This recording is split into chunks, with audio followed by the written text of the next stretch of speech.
Hello, and this is Ask MandRproductions episode 244, the series where I answer your questions. If you have a question you want to answer on next week's episode, make sure you leave it down in the comments section below. Hit the like button while you're there. And today's sponsor is Whatnot. We'll hear a little bit more about them later and exactly how I'm going to be giving away 10 of the new ATTE cents on Whatnot this Saturday, so make sure you stay tuned for that. Anyway, first question from Simon says, are you going to buy as many of the second 501st Battle Pack as you did with the first? Almost certainly, absolutely not. Now, it will be cheaper, which would make it easier. However, it's not a figure that I look at as massable in the same way as the normal 501st troopers.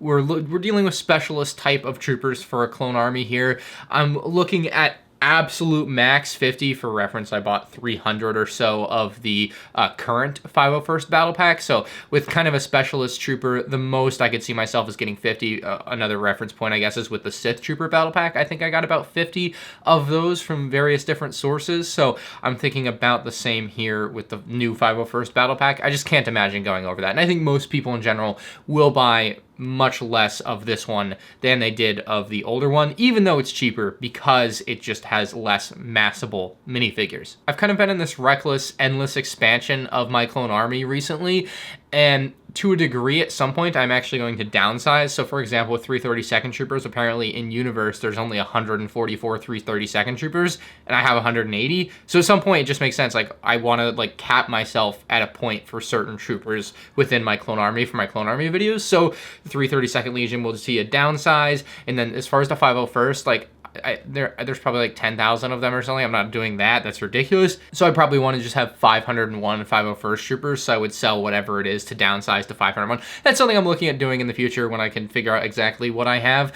But yeah, as far as specialist troopers, definitely less. But as far as the new specialist battle pack goes, definitely much less. Zach wants to know the cheapest way to buy every LEGO Star Wars set ever. Start from $19.99 to get the cheapest Bricklink prices and catch up, or buy all currently available sets and get the older ones when you have the extra cash on top of the budget. So I think you absolutely have to at least, like, if your goal is to buy everything, you probably need to at least to be able to afford what's currently available to begin with, or else it's probably just something that's unattainable for you. Because what comes out in a given year is like $2,000, $2,500 max, versus if you're buying the backlog of stuff, some of the very expensive stuff, where, you know, in years like 2003, we're talking like $10,000 to get everything from the year. Like very, very expensive. That year maybe an anomaly because of Cloud City Boba Fett, but I think it kind of helps illustrate the point. Maybe 2005, another good year. I mean, if you want to have everything, you got to go back and pay the expensive price. I've kind of lucked out in a lot of ways where a lot of the stuff that I bought before it became super expensive like it is now. But yeah, for anyone wanting to go down that path now, it's going to be rather expensive. And I guess it does depend whether you want to buy sealed or used. Certainly used would be much cheaper, but still expensive in the case of Cloud City Boba Fett either way. So the cheapest way to do it though would buy current sets like halfway through or towards the end of their life cycle when they're on sale at their cheapest point. So like the Millennium Falcon on Zavi for $650 is like the cheapest you'll probably ever get it for. Like that's the time to buy it, right? Not the day it comes out for $800. It's not a shoe drop. It's going to be back in stock, you know? Or recently Kohl's ran a deal with the UCS AT-AT. It was $807, and then they were giving like 35% Kohl's cash back, and then you get your 2% credit card rewards, and you're doing pretty well there with like a $550 AT-AT, and then you take that Kohl's cash, that's like $300 of Kohl's cash that you just got, and put it into other sets that you still don't have. Like, there are ways to do it that would make a lot of sense for currently available things. You just don't buy everything day one. That's 1,000% the way to do it to save the most money. And after that, you just go back and buy whatever you can afford, I suppose, to a reasonable degree. Like, if something is a very expensive set, maybe it is worth waiting 5 years for the right time, for the right price, for the right deal that you find on whatever website or marketplace you find it on. So I don't think there's one straight answer, but I do think starting with what's currently available when it's on sale is an absolute must. Otherwise, you're just hurting yourself down the road, I think. Scala says, what are 10 to 15 must-have minifigs before 2023? So I'll give you 2 or 3. I think 10 to 15 is a lot here. And it's a pretty open-ended question, so I'm not sure what angle you're coming at it from, but I'll give you my reasoning for each regardless. The 332nd Trooper. If you don't have a 332nd Trooper yet, and you're gonna want one, you're asking for trouble. This figure really is poised to become a rather expensive minifigure. It's already $20, $25. It only came in one set. I've seen a lot, like I probably get a comment a week. I want a 330-second battle pack. I disagree with that. I don't think they should make one. I think, you know, make another Clone Legion, whatever. But there is demand out there, so it's not impossible that LEGO could see that and say, hey, we want to bring this trooper back, which wouldn't be a bad thing from the perspective of getting things into people's hands, but that's not always what they want to do, right? So I look at that figure, and especially for like 20 bucks out of your pocket now, or just buy the AAT for $32, you know, it's not that expensive. Just buy the set, as bad as the build is. Like, you'll have the figure that you want, and you're good. You have that must-have minifigure before it retires at the end of this year. We also have a figure like Gar Saxon. I think Gar Saxon is a minifig that we very likely will never see made again. Like, he's relatively niche from the Clone Wars, and like, you just don't need to make him again. There's so many other niche characters like him that you could go and do instead of another Gar Saxon. So I see that as a figure that if you don't have, you're probably going to want it, because I think it's maybe the best figure from 2021. It's certainly in the top 5 from that year. It is a fantastic looking figure, so I would highly recommend going out and getting that one or the set that it's in. And then out of a couple other retiring sets, we have the Imperial Light Cruiser with Moff Gideon. I highly doubt we get that version of Moff Gideon again. I'm sure they'll revisit Moff Gideon with a Season 3 version. I would be shocked if they didn't, but that version of Moff Gideon probably out the door here. And then another retiring set is the Bad Batch Shuttle, which has like 5 figures that you'd probably want, except Hunter, who's still in the Cad Bane's ship, but the other 4 figures there I think are going to be gone. So if you want those guys from Season 1 of the Bad Batch, that Bad Batch Shuttle becomes a must-have essentially, because it's the only way to get those 4 figures. Lil Hank here has the most lopsided trade in the history of LEGO trades. He says, I traded a LEGO Gamer Dude minifigure to my friend for Finch Dallow a couple of years ago, and I can say it's been one of the best decisions of my life. Dude, that's like trading Kobe Bryant for Brian Scalabrine. Like, how did you even pull that off? You know, the thing with Finch Dallow, though, to a degree, is it's the type of figure you can find online if you find it in the right lot of figures or from the right seller that doesn't know what they have, and you can get it for really cheap. Otherwise, it's going to be stupidly expensive and unattainable for many. But the way to get it, and the way I got my set in particular, was I was just looking online, looking at newly listed listings, and all of a sudden, hey, look, here's this listing of the Resistance Bomber. Someone's trying to sell it for 200 bucks because that's what the Resistance Bomber is worth otherwise, and they don't know that there's a second edition of the Resistance Bomber. And I look in the picture, and oh, there's Finch Dallow, because you can see him on the front of the box. So I buy that one for 200 bucks. Now I have a Finch Dallow Resistance Bomber, and I didn't have to pay $1,000. Like, that's the way to do it, and I only feel comfortable giving up my way to do it because I'm not actively looking for one anymore, because I've already got the one I want. So if you're looking for that figure, that is the way to try to get that figure. It's not easy. I haven't found one in like a year and a half now. I was able to get 2 that way, but it's been like at least a year since I've even seen one pop up for sale at like that $200 normal price for the Resistance Bomber. So for anyone trying, there you go. Mr. Shorty says, what is a LEGO series that you think could be really successful but LEGO will probably never make? You can strike the word probably out of this one. I just finished watching Better Call Saul. It's amazing. You know, it might have been better than Breaking Bad. I watched Breaking Bad like 6 years ago, so honestly, it's hard to compare things that you watch so far apart, but great show, very much enjoyed it. And if LEGO really wants to go full hog into the 18+ adult lineup market, you throw your morals out the windows here, and you make all the money you can with some Better Call Saul and Breaking Bad LEGO sets. That type of stuff would sell like hotcakes. I mean, you could look at something like Rick and Morty 3 or 4 years ago, Call of Duty, Fortnite, whatever. Like, you name an adult thing that's really popular and you want to get adults in your brand, the way to do that is to make things that really appeal to adults, and something dark like Better Call Saul and Breaking Bad would certainly fit the bill there and be very successful, I'm sure. Brenton says, I just discovered a lot of valuable minifigures stored in my attic from when I was a kid. What would you say is the quickest and easiest way to sell them? That would be with today's sponsor, Whatnot. You can sign up to become a seller using the link in the description below. I believe they run each seller through a bit of a verification and setup process so that they know you're a real person and that they know you actually have stuff to sell, which helps drastically cut back on scams for buyers on Whatnot. And then once you're approved as a seller for Whatnot, Brenton, you schedule your show, you ask people to bookmark it like I'm gonna do here in a moment for my big stream this Saturday at noon. And then when you go live under the LEGO category, ideally people will flood on in because you have some good items to sell, and you'll be able to literally sell them like within 60 seconds of putting them up for sale. Like, that's how it works. It's a live auction app. You do the auction, bang, it's over, and you've sold that item. That is the quickest and easiest way to do it, in my opinion, with today's sponsor, Whatnot. So if anyone's interested in becoming a seller for Whatnot, I'll put the link in the description below to become a seller through my affiliate. However, if you don't necessarily want to sell on Whatnot, but you still want to be there this Saturday at noon when I give away 10 ATTE sets every 30 minutes. I'll be doing my biggest LEGO auction yet with hundreds and hundreds of minifigures, including some very rare, very cool minifigures like the Kashyyyk Clone Trooper, Phase 2 Captain Rex, Queen Amidala, Grand Admiral Thrawn, and many, many others. All of these auctions will start at just $1. And when you sign up using the link in the description below, you'll get a $15 credit off of your first purchase. So if you see any minifigure throughout the stream that's either $15 or under, you can basically get it for free. I think you just have to pay tax and then shipping, or for something over, you'll get $15 off. If you have any further questions about the credit, make sure you contact Whatnot customer support. I won't be able to answer them during the stream. But this Saturday is going to be absolutely massive. I said quite a while back that I was going to give away 10 ATTEs, and this is that time. Every 30 minutes, starting at noon Eastern on Saturday. So be there or be square. AJ wants to know, what is your holy grail LEGO Star Wars set? Let's go with sets I don't have. Obviously, I think I've got a lot of the stuff that I really love at this point, but there's a few things I still don't have. And if you have any of these things, please hit me up. I'd love to maybe buy them off you. But the 2008 Clone Wars Clone Army building event box from Toys R Us, that has been one that has proven to be impossible to track down. Feels like it's a bit less common than the 2002 version that I have from Walmart, so that is certainly a holy grail item. That is probably the item I would be the most excited to get my hands on, which is funny because it's literally just a box that would probably be empty. A couple other things I would really love to have someday. There's like a limited number of 32 Commander Cody builds from like 2008 or 2009 that I think are pretty cool. Obviously, being so rare, that would be a hard item to come by. I don't know. There's certainly other things out there, but those are probably the two that I want the most right now. Vegeta says, have you ever scared any of your LEGO sets are gonna fall, and how many times have they fallen? Well, they don't fall often because shelves tend to be pretty strong, so there's no reason for them to fall. I don't live where there's earthquakes. I live in Florida. Hurricanes don't make things fall off shelves unless your whole house is getting destroyed generally, so have thankfully avoided that thus far.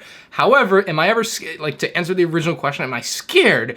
Yes, I am, and I am specifically scared of one thing, and that is the shelves above my head every night that I sleep. They've been there for 5 years. They're probably not going anywhere, but that's not to say they couldn't someday. Yeah, I'm scared that that could fall down in my sleep right onto me. I don't know why I still allow that to be above me. I could probably just take everything off and move the shelves a little bit, and it would be fine, but right now, they're just above my head. Wherever I move in the future, I won't have anything above my head, so I don't have to worry about that, but that is the one, like, back of my head fear that I have, yes.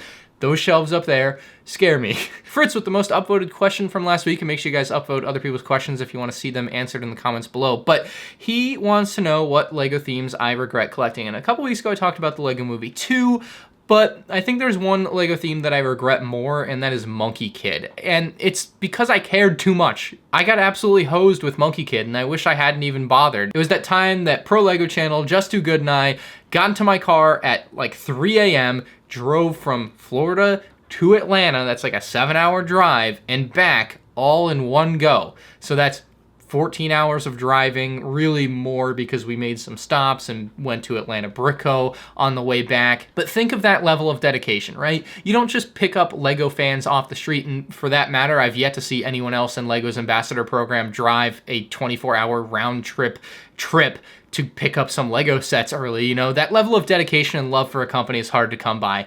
And my experience with LEGO Monkey Kid and what happened after absolutely ruined my love for the LEGO company in a way. Like, it was one of those things. It was one of the dominoes, I suppose, one of the bigger dominoes. So we did this trip. I had a great time, turned into an awesome vlog. I think Justin had a vlog. We had both uploaded our reviews of the sets, which did wonderfully. The most views on those set reviews that were out there, I'm pretty sure, you know, and this is on a theme that it's not LEGO Star Wars. This is Monkey Kid, something completely unproven, something that we're putting our love into LEGO for, to make videos of these things. It's not something that we have any other attachment to other than that the LEGO name is on it. So an article goes up by a blog of, oh, LEGO YouTubers drive 700 miles for LEGO Monkey Kid sets. And it's like, yeah, that's a pretty awesome feat of dedication to a brand. And then, you know what the brand does? They give the blog that made the article free LEGO Monkey Kid sets the next time LEGO Monkey Kid sets came out, instead of sending LEGO Monkey Kid sets to Just Too Good or I. It doesn't make sense. I will never understand it. It was one of those things that completely changed my view of the LEGO company, and certainly their terrible ambassador program. There's frankly no defense for it, but yeah, I regret collecting it because it made me hate LEGO. Quite frankly, it literally is one of those things that flipped the switch in me that was like, oh, this company literally doesn't care. They're incompetent. They don't actually care about who advertises them well, who gets good numbers. They don't care about any of it. It's just random. They reward people who don't really do anything for them, and it's wild to me. So yeah, that one really set me off, and I'm still angry about it, as you can tell, because we cared. I cared, you know? Like, I don't know how else to put it. I got hosed. Justin got hosed. Pro Lego Channel got hosed. Pro Lego Channel deserved Monkey Kid Lego sets more than the blog that got Monkey Kid sets from the ambassador program. It's ridiculous that that happened. I still cannot understand it. There is no defense for it. It sucks. And, you know, it is what it is. It's part of the past. It's part of history, but it's a great story, right? Barf Gaming says, what is it like to be a full-time Lego YouTuber? It's the dream. You're living the dream, dude. You know, you can't get better than this. I know I have my issues with the Lego company, and I seem upset a lot of the time because I am. It's not a whole lot better I'd rather be doing, you know? When it's something you've done for 10 or 11 years, and for a lot of those years you did making very little money, and you just kind of fell into it becoming a full-time job, it's kind of hard not to appreciate that. And I certainly don't stop and smell the roses enough, but it's a great time. In the future, will probably make a day in the life video. Right now, my day in the life is pretty hectic. In the future, when I have a more solid schedule, I don't want to give away too much yet, but I'll make a day in the life thing. I'll have someone else like film most of it for me, so they'll be vlogging more of a third person thing. And I think that would be like a really cool insight into what it's actually like. Right now, it's probably get out of bed way too late. I'll maybe screw around with some video ideas, go grab some food from wherever, come back, film a video like this, either edit it together, send it off to the editor, and then play video games or basketball with some friends at the park for the rest of the day. Like, it's not enough to me. Like, I don't put enough work into it right now. I feel like I almost burnt myself out putting in so much work getting to where I am. But that's kind of the problem, is you get to the top and then you like get comfortable. Don't want to be comfortable. So some big changes coming in a couple months. Luke Skyrunner says, you know the I Heart New York Yoda that goes for like $3,000? Can you just go to a Lego store and make a custom print for it? Oh my goodness, this is a funny idea. Something that I will potentially do in the future. I will try to go to the Lego store and make a white torso that says New York I Heart and perfectly replicate what Lego has as the official figure. And then, isn't it technically an official Lego figure? There are some custom ones out there that people have done that are really good fakes. And people have taken faking this figure to such great lengths that they have remade the packaging pixel for pixel to have fake I Heart New York Yodas. And it's ridiculous because they try to flog them off online for thousands and thousands of dollars, of course, for something that, you know, that costs them $50 or whatever to get put together. You know, it's bad, it's scary, and like, that's why I would probably never buy a New York I Heart Yoda that I didn't know the exact person who bought it, and that, you know, I trusted that they bought it where they say they bought it from, because that is a possibly faked figure a lot of the time. That's why they're online for so cheap a lot on eBay, where it's like, real New York Yoda, or is it? And nobody knows, and that's why nobody will pay a ton of money for them. So that sounds like a fun thing to go and try to do at the Lego store, to make a version of that figure that would be pretty close to the real thing.